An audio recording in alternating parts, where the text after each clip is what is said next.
Hi, I'm Dan Danford. Welcome to Money Made Easy for DadsDivorce.com. We have a question from one of our website viewers this week, and I'll do my best to answer that question for you. We are starting to go through the divorce process, and I am looking at our credit cards. It looks like they are all credit cards in my name with my wife listed as an authorized user.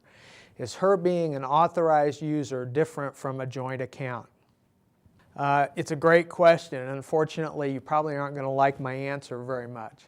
In a joint account, basically both people are owners of the account and both people are responsible for the debt.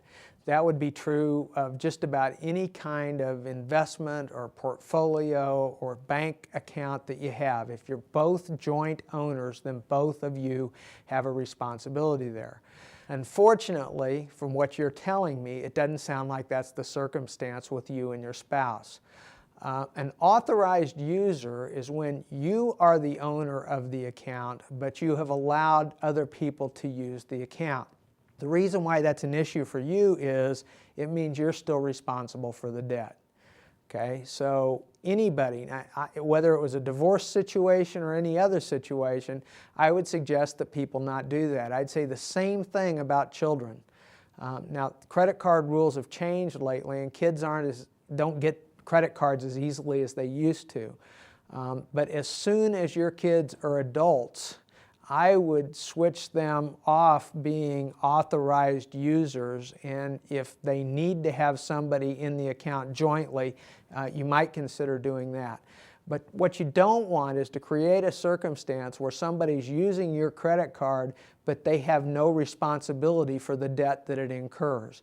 And that's basically what's going on when you have authorized users on the account.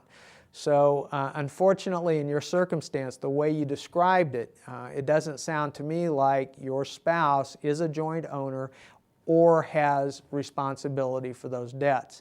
Now, of course, the big rule for you here is remove her from the account as an authorized user as soon as possible.